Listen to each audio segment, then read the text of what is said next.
Hello everyone, জয় গুরু সকলকে। আমি সুমিতা আপনাদের সকলের কাছে আজকে আবারও একটি নতুন ব্লগ নিয়ে উপস্থিত হয়েছি। আশা করছি আপনাদের সকলের আজকের এই ভিডিওটি খুবই বেশি ভালো লাগবে। সো চলুন দেরি না করে ভিডিওটা স্টার্ট করা যাক। সো আমি এখন চলে যাচ্ছি গুয়াহাটি রেলওয়ে স্টেশন। আমি সেখানে কেন যাচ্ছি আপনারা ভিডিওটি দেখলেই বুঝতে পারবেন। সো সম্পূর্ণ ভিডিওটি দেখার জন্য আপনাদের সকলের কাছে আমার অনুরোধ রইল। সো আমি এখন যাচ্ছি মালিগাঁও ফ্লাইওভার দিয়ে। আমি সো পৌঁছে এটি গেলাম হলো আমাদের গুয়াহাটি রেলওয়ে স্টেশন এবং স্টেশনের রাত্রিবেলার ভিউ জাস্ট অসাধারণ লাগে আমার। কারণ বিভিন্ন ধরনের লাইটিং এর জন্য তো মানে বলার মতো নয়, এত বেশি ভালো লাগে। সো আপনাদের এই ভিডিওটিতে দেখে আমাদের স্টেশন কেমন লাগছে আমাকে নিশ্চয়ই জানাবেন, আমার খুবই ভালো লাগবে। সো স্টেশনে পৌঁছানোর পরে এখন আমি চলে যাব স্টেশনের ভিতরে। সো আমাদের আমাদের রেলওয়ে স্টেশনের এন্ট্রেন্সটাও খুবই বেশি সুন্দর। সো সেটি নিয়ে আবারও একদিন ভিডিও বানাবো। যদি আপনারা জানতে চান যে কি কি আছে, বিভিন্ন ধরনের দেখার জিনিস আছে, দেখলে আপনাদের সকলের খুবই বেশি ভালো লাগবে। সো স্টেশনের ভিতরে ঢুকে আমি আগে দেখে নিলাম যে ট্রেনটা কোথায় পেলো। সো আমি দেখে নিলাম ট্রেনটা অলমোস্ট পেয়ে গেছে। ও হ্যাঁ, আমি তো ভুলেই গেলাম বলার জন্য আমি স্টেশনে কেন এসেছি।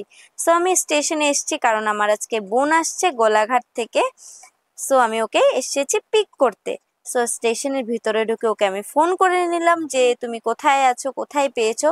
সো সে বলল আমি ট্রেন থেকে নেমে গেছি আমি, এবং অলমোস্ট মানে আমার দিকে সে চলে আসছে। তো ও বললো যে তুমি এখানেই অপেক্ষা করো। সো আমি এখানেই অপেক্ষা করছি ওর জন্য। সো অপেক্ষা কি করবো, আমি চলে যাচ্ছি সিঁড়ির দিকে যেখান দিয়ে ও আসবে।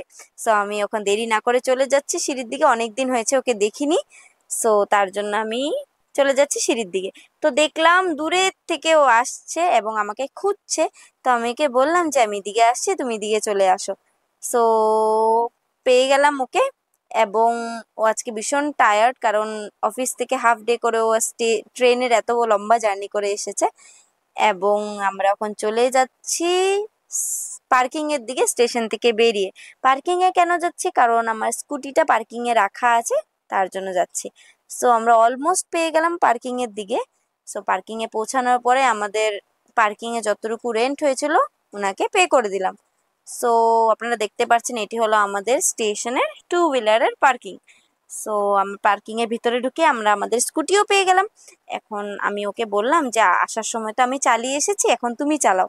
সো সো বোনকে বলার পর বোন রাজি হয়ে গেল স্কুটি চালানোর জন্যে। সো এখন বোন চালাচ্ছে এবং আমি আরামসে পেছনে বসেছি। সো আমরা আমাদের স্কুটিটা নিয়ে পার্কিং থেকে বেরিয়ে পড়লাম। পার্কিং থেকে বেরোনোর পরে এখন আমরা চলে যাচ্ছি বাড়ির দিকে। সো আশা করছি আপনাদের আজকের এই ভিডিওটি খুবই বেশি ভালো লেগেছে। ভালো লেগে থাকলে আমার এই চ্যানেলটিকে নিশ্চয়ই লাইক এবং সাবস্ক্রাইব করবেন, এবং ফেসবুকে দেখে থাকলে এই পেজটিকে নিশ্চয়ই ফলো করবেন। So bye bye everyone, thank you so much for watching. জয় গুরু সকলকে, আবার দেখা হচ্ছে নেক্সট ব্লগে।